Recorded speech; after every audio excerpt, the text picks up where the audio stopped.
Misa blanca. ¿No es un tanto extraña esta expresión? En realidad, toda misa es blanca, en la medida en que referimos el color blanco a la causa de la paz, a la causa de la pureza.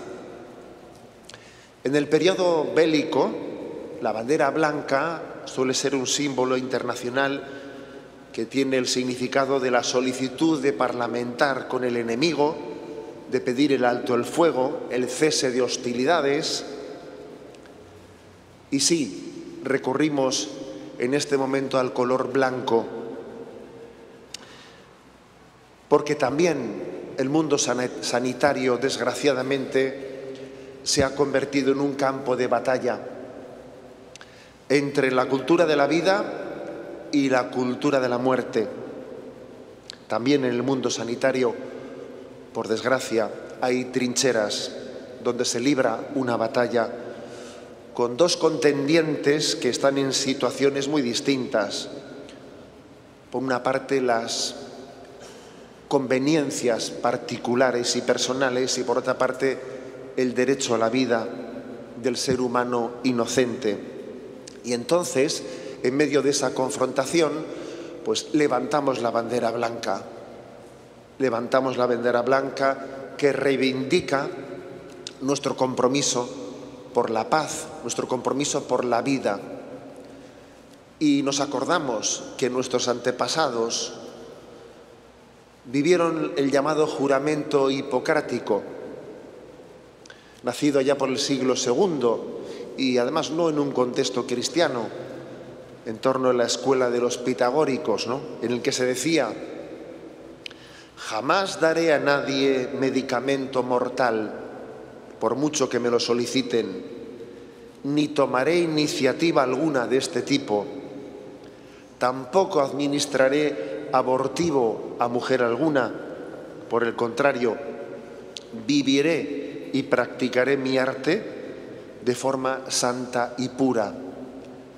Y si tal afirmación y tal juramento comenzaron a hacer en el siglo II, nosotros nos unimos a toda esa tradición de los sanitarios que han entendido esa vocación a ser servidores de la vida.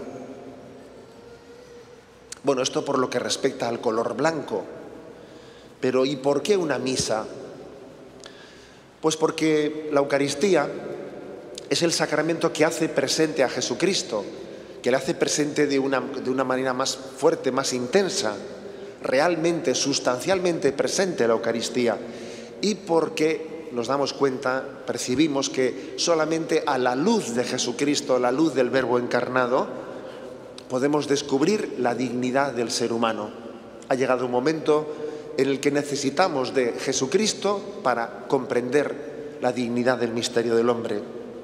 En un momento en el que se vive un eclipse de la razón muy serio, un oscurecimiento del sentido común. Hasta tal punto este eclipse, ¿no?, está configurando nuestra época, que quizás se caracteriza por lo que algunos han llamado pecados de época.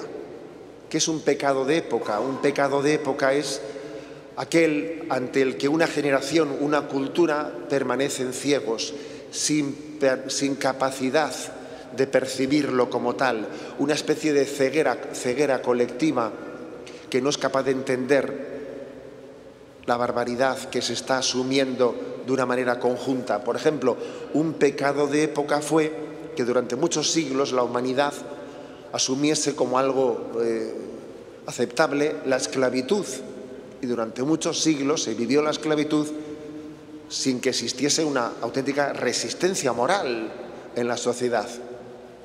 Han existido otros pecados de época. En los tiempos del romanticismo se dirimían las ofensas al honor batiéndose en duelo, y aquello era socialmente bien aceptado, bien visto. Pecados de época son aquellos en los que el conjunto de la sociedad está padeciendo una especie de ceguera colectiva para percibirlo. Llegará un día, y confiamos en que eso así será, que se hable también del pecado de época en el que se hablaba del aborto en aquellos siglos, el siglo XX, el siglo XXI, como si fuese un derecho del hombre, un signo de progresismo, acabar con la vida humana inocente en el seno materno. Por eso necesitamos de Jesucristo y necesitamos de la Eucaristía para descubrir la dignidad del ser humano, para descubrir que entre todos los milagros que pueden acontecer en esta vida, el mayor milagro es la vida misma, para comprender que el embrión, el feto que anida en el seno materno, no es un ser humano en potencia, no, es ya un ser humano que tiene potencial, eso sí, de hacerse adulto si se respeta su vida, pero es ya un ser humano. Y tal afirmación la hacemos a la luz de la ciencia, obviamente, a la luz de la ciencia, y también a la luz de la fe, viendo al Verbo encarnado en el seno de María. Realizamos también esta misa blanca porque si nosotros callamos, las piedras gritarían. Nos avergonzaríamos de presentarnos delante de Dios y haber callado ante esa abominación por la que mueren millones de niños anualmente en el mundo, unos 60 millones de niños, según cálculos aproximados. El Señor que nos preguntará: tuve hambre y no me distes de comer, tuve sed y no me distes de beber. El mismo Señor también nos preguntará: me desmembraban y me cortaban y me troceaban en el seno materno y tú no moviste un dedo. Ojalá el Señor pueda decir: venid benditos de mi Padre, porque tuve hambre, me distes de comer, tuve sed y me distes de beber, estaba indefenso en el seno materno y salistes en mi defensa. No podemos permitir, queridos hermanos, que una cuarta parte, que se dice fácil, entre una cuarta parte y un tercio de los embarazos concluyan en aborto. Es algo inaudito que la vida humana tenga ese nivel de indefensión. Me quiero encomendar especialmente a un arzobispo alemán, el beato Clemens von Galen, al que llamaban popularmente León de Münster. Él fue un obispo que en aquella Alemania nazi levantó su voz de una manera contracultural, muy en solitario, defendiendo el derecho a la vida frente a la ley de eutanasia que la Alemania nazi impuso, oponiéndose al programa de eutanasia del gobierno nazi, a sus teorías raciales y realizando una resistencia, una fuerte resistencia ante aquella ceguera colectiva que vivía la sociedad en Alemania en aquel momento. El León de Münster, aquel arzobispo, realizó una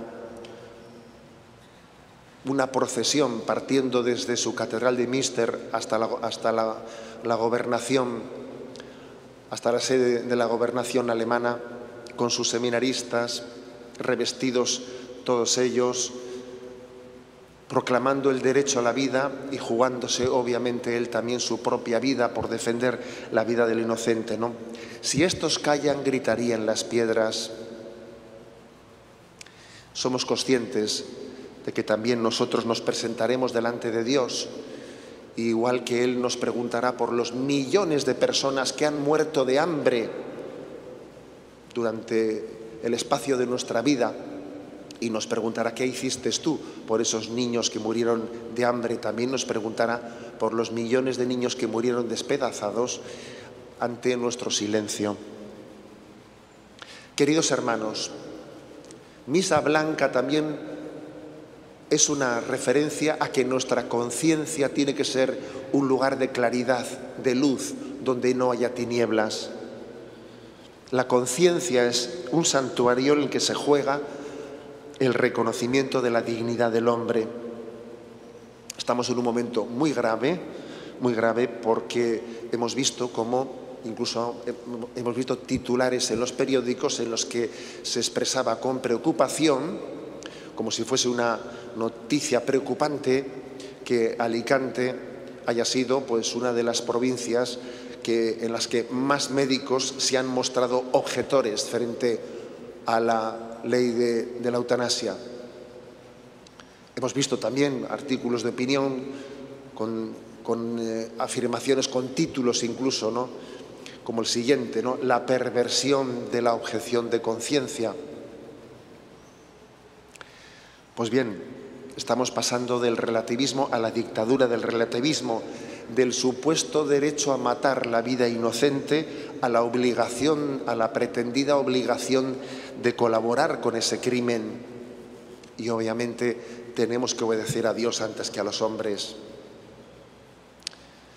Y nuestra insumisión ante unas leyes inicuas forma parte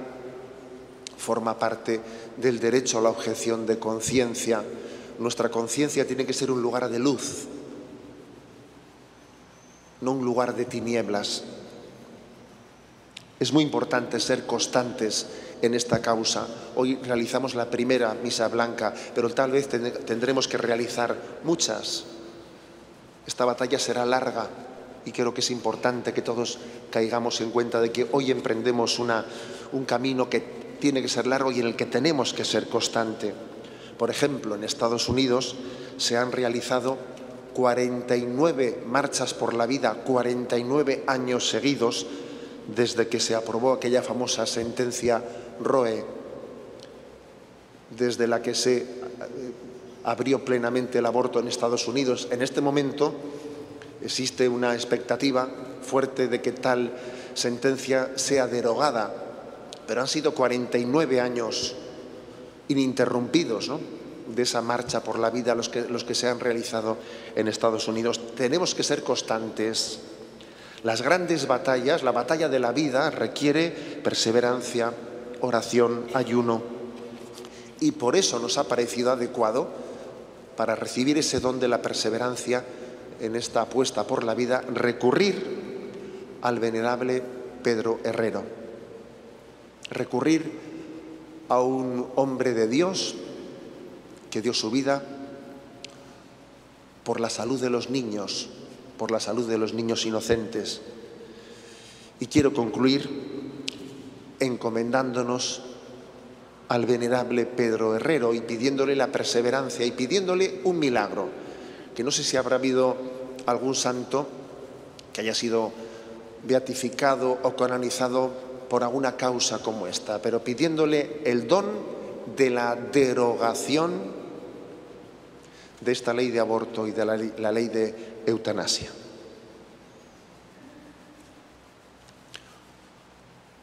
En nombre de todos vosotros y de los que no están aquí presentes, dirijo esta oración. Bajo el amparo de la Virgen, nuestra Madre, invocando al Espíritu Santo para que me llene de fuerza e ilumine mi quehacer diario, hoy me presento ante ti, Señor Jesús, con la firme decisión de comprometerme con la vida y con la atención amorosa de mis pacientes, prometiendo no infligirles nunca daño, anteponiendo su dignidad y su vida ante cualquier otra circunstancia. Hoy a ti, Dios Padre, Creador de todos los hombres, te pido auxilio para perseverar en este propósito de sanar y atender a las personas física y espiritualmente. Encomiendo al venerable Pedro Herrero que interceda para que nunca otros intereses e intenciones se interpongan en mi labor de sanitario, siempre salvando vidas, cuidando personas, consolando en el dolor y acompañando en la dificultad. Que mis pacientes sepan que pueden contar conmigo, como yo sé, Señor, que cuento contigo.